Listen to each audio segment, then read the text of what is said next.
କେମିତି ହୋଇଥିଲା ଭଗବାନ ରାମଙ୍କ ମୃତ୍ୟୁ? କେବେ ମାନବ ରୂପ ତ୍ୟାଗ କରିଥିଲେ ପ୍ରଭୁ ଶ୍ରୀରାମ?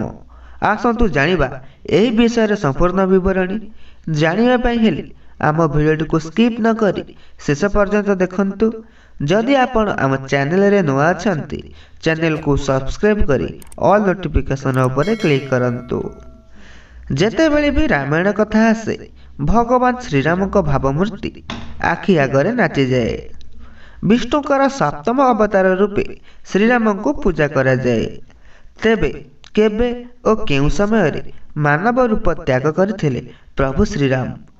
ଭଗବାନ ରାମଚନ୍ଦ୍ର 10,000 ବର୍ଷରୁ ବି ଅଧିକ ସମୟ ଧରି ପୃଥିବୀରେ ଥିଲେ। ପ୍ରଭୁ ରାମଚନ୍ଦ୍ର ତାଙ୍କର ଦୀର୍ଘ ଶାସନ କାଳରେ ଅନେକ ମହତ୍ତ୍ୱ କାର୍ଯ୍ୟ କରିଥିଲେ। ସେ ହିନ୍ଦୁ ଧର୍ମକୁ ଏକ ଗୌରବମୟ ଇତିହାସ ଦେଇଛନ୍ତି। ତାପରେ ଭଗବାନ ଶ୍ରୀରାମ ଏହି ଜଗତରୁ କାହିଁକି ଅଦୃଶ୍ୟ ହୋଇଗଲେ? ପରିବାର ଛାଡ଼ି ବିଷ୍ଣୁ ଲୋକକୁ ଫେରିଯିବାର କାରଣ କ'ଣ ଥିଲା? ଅର୍ଥାତ୍ ପ୍ରଭୁ ଶ୍ରୀରାମ କିପରି ଦେହତ୍ୟାଗ କଲେ? ତେବେ ଆସନ୍ତୁ ଜାଣିବା ପ୍ରଭୁ ଶ୍ରୀରାମଙ୍କର ମାନବ ରୂପ ତ୍ୟାଗ କରିବା ବିଷୟରେ କିଛି ରୋଚକ କଥା। ପଦ୍ମ ପୁରାଣରେ ଲିପିବଦ୍ଧ ହୋଇଥିବା କିମ୍ବଦନ୍ତୀ ଅନୁଯାୟୀ ଦିନେ ଜଣେ ବୃଦ୍ଧ ସାଧୁ ଭଗବାନ ଶ୍ରୀରାମଙ୍କ ଦରବାରରେ ପହଞ୍ଚିଥିଲେ। ତାଙ୍କ ସହିତ ଏକୁଟିଆ ଆଲୋଚନା କରିବାକୁ ମଧ୍ୟ ଅନୁରୋଧ କରିଥିଲେ। ସେହି ସାଧୁଙ୍କ ଡାକ ଶୁଣି ଭଗବାନ ରାମ ତାଙ୍କୁ ଏକ କୋଠରୀକୁ ନେଇଗଲେ ଏବଂ ସାନ ଭାଇ ଲକ୍ଷ୍ମଣଙ୍କୁ ଦୁଆର ନିକଟରେ ଛିଡ଼ା କରିଦେଲେ। କହିଲେ ଯେ ଯଦି କେହି ତାଙ୍କ ଏବଂ ସାଧୁଙ୍କ ଆଲୋଚନାରେ ବାଧା ସୃଷ୍ଟି କରିବାକୁ ଚେଷ୍ଟା କରନ୍ତି, ତେବେ ସେ ନିଜେ ତାଙ୍କୁ ଦଣ୍ଡ ଦେବେ। ଲକ୍ଷ୍ମଣ ତାଙ୍କ ବଡ଼ ଭାଇଙ୍କ ଆଦେଶ ଅନୁଯାୟୀ ସେହି ଦୁଆର ନିକଟରେ ଏକୁଟିଆ ଜଗି ରହିଲେ। ସେହି ବୃଦ୍ଧ ସାଧୁ ବିଷ୍ଣୁ ଲୋକଠାରୁ ପଠାଯାଇଥିବା କାଳଦେବ ଥିଲେ।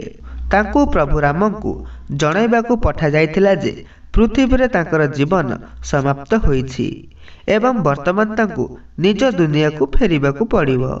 ସେହି ସମୟରେ ଅଚାନକ ଋଷି ଦୁର୍ବାସା ଦ୍ୱାର ନିକଟକୁ ଆସିଲେ। ସେ ଭଗବାନ ରାମଙ୍କୁ ଭେଟିବା ପାଇଁ ଲକ୍ଷ୍ମଣଙ୍କୁ ଅନୁରୋଧ କରିଥିଲେ, ହେଲେ ଶ୍ରୀ ଶ୍ରୀରାମଙ୍କ ଆଦେଶ ପାଳନ କରି ଋଷି ଦୁର୍ବାସାଙ୍କୁ ଭିତରକୁ ପ୍ରବେଶ କରିବାକୁ ବାରଣ କରିଥିଲେ।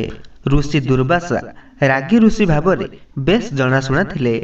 ଲକ୍ଷ୍ମଣଙ୍କ ବାରମ୍ବାର ପ୍ରତ୍ୟାଖ୍ୟାନ ଉପରେ ଋଷି ଦୁର୍ବାସା କ୍ରୋଧିତ ହୋଇ କହିଲେ, ଯଦି ମୋତେ ଭିତରକୁ ନ ଛାଡ଼ିଲ, ମୁଁ ରାମଙ୍କୁ ଅଭିଶାପ ଦେବି। ଏହା ଶୁଣି ଲକ୍ଷ୍ମଣ ଚିନ୍ତିତ ହୋଇପଡ଼ିଲେ। ସେ କିଛି ବୁଝିପାରିଲେ ନାହିଁ। ତାଙ୍କ ଭାଇଙ୍କ ଆଦେଶ ପାଳନ କରିବେ ନା ଭାଇଙ୍କୁ ଅଭିଶାପରୁ ରକ୍ଷା କରିବେ ବୋଲି ଭାବିବାରେ ବ୍ୟସ୍ତ ହୋଇଗଲେ। ଲକ୍ଷ୍ମଣ କେବେ ବି ଚାହୁଁନଥିଲେ ଯେ ତାଙ୍କ ବଡ଼ ଭାଇ ତାଙ୍କ ଯୋଗୁଁ କୌଣସି ଅସୁବିଧାରେ ପଡ଼ନ୍ତୁ। ତେଣୁ ଲକ୍ଷ୍ମଣ ମୃତ୍ୟୁଦଣ୍ଡ ଭୋଗିବାକୁ ସ୍ଥିର କଲେ, ଯାହାଦ୍ୱାରା ଶ୍ରୀରାମ ଋଷି ଦୁର୍ବାସାଙ୍କ ଅଭିଶାପରୁ ରକ୍ଷା ପାଇପାରିବେ। ଏହାପରେ ଲକ୍ଷ୍ମଣ କୋଠରୀ ଭିତରକୁ ପ୍ରବେଶ କଲେ। ଲକ୍ଷ୍ମଣଙ୍କୁ ଦେଖି ପ୍ରଭୁ ରାମଚନ୍ଦ୍ର ଦ୍ୱନ୍ଦ୍ୱରେ ପଡ଼ିଗଲେ। ବର୍ତ୍ତମାନ ଗୋଟିଏ ପଟେ ତାଙ୍କର ଭାଇ ଥିଲେ ଏବଂ ଅନ୍ୟପଟେ ତାଙ୍କ ପ୍ରତିଜ୍ଞା ହେତୁ ସେ ନିଜକୁ ଅସହାୟ ମନେ କରୁଥିଲେ। ସେତେବେଳେ ପ୍ରଭୁ ଶ୍ରୀରାମ ଲକ୍ଷ୍ମଣଙ୍କୁ ମୃତ୍ୟୁଦଣ୍ଡ ଦେବା ପରିବର୍ତ୍ତେ ରାଜ୍ୟ ତଥା ଦେଶ ବାହାରକୁ ଯିବାକୁ କହିଥିଲେ। ସେହି ଯୁଗରେ ଦେଶରୁ ବାହାର କରିବା ମୃତ୍ୟୁଦଣ୍ଡ ସହିତ ସମାନ ବୋଲି ବିବେଚନା କରାଯାଉଥିଲା। ହେଲେ ସେ ଭାଇ ରାମଙ୍କ ବିନା ଗୋଟିଏ ମୁହୂର୍ତ୍ତ ବି ରହିନଥିଲେ। ତେଣୁ ଲକ୍ଷ୍ମଣ ନଦୀକୁ ଯାଇ ନିଜ ଶରୀର ଛାଡ଼ିବାକୁ ନିଷ୍ପତ୍ତି ନେଇଥିଲେ ଏବଂ ଶେଷ ନାଗରେ ପରିବର୍ତ୍ତନ ହୋଇ ବିଷ୍ଣୁ ଲୋକକୁ ଗଲେ। ଭଗବାନ ଶ୍ରୀରାମ ଯେତେବେଳେ ଏ ବିଷୟରେ ଜାଣିବାକୁ ପାଇଲେ, ପ୍ରିୟ ସାନ ଭାଇର ଏପରି କାମକୁ ନେଇ ଦୁଃଖିତ ହୋଇପଡ଼ିଥିଲେ। ଏହାପରେ ଭଗବାନ ଶ୍ରୀରାମ ମଧ୍ୟ ଏହି ଜଗତରୁ ଯିବାକୁ ମନସ୍ଥ କରିଥିଲେ। ତାପରେ ଶ୍ରୀରାମ ତାଙ୍କ ରାଜ୍ୟକୁ ତାଙ୍କ ପୁଅ ଏବଂ ଭାଇଙ୍କ ପୁତ୍ରମାନଙ୍କୁ ଦେଲେ। ଏହାପରେ ସେ ସରଜୁ ନଦୀ ଆଡ଼କୁ ଗଲେ। ସେଠାରେ ପହଞ୍ଚିବା ପରେ ଭଗବାନ ଶ୍ରୀରାମ ନଦୀ ଭିତରକୁ ଗଲେ ଏବଂ ପରେ ଭଗବାନ ବିଷ୍ଣୁ କିଛି ସମୟ ପାଇଁ ନଦୀ ଭିତରୁ ଦେଖାଦେଲେ। ସେ ତାଙ୍କର ଭକ୍ତମାନଙ୍କୁ ଦର୍ଶନ ଦେଲେ। ଏହିପରି ଭାବରେ ଶ୍ରୀରାମ ନିଜର ମାନବ ରୂପ ତ୍ୟାଗ କରି ତାଙ୍କ ପ୍ରକୃତ ରୂପ ନେଇ ବୈକୁଣ୍ଠକୁ ଫେରି ଯାଇଥିଲେ।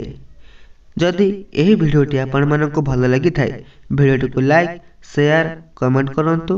ଯଦି ଆପଣ ଏହି ଚ୍ୟାନେଲରେ ନୂଆ ଅଛନ୍ତି, ଚ୍ୟାନେଲକୁ ସବସ୍କ୍ରାଇବ୍ କରି ଅଲ୍ ନୋଟିଫିକେସନ୍ ଉପରେ କ୍ଲିକ୍ କରନ୍ତୁ।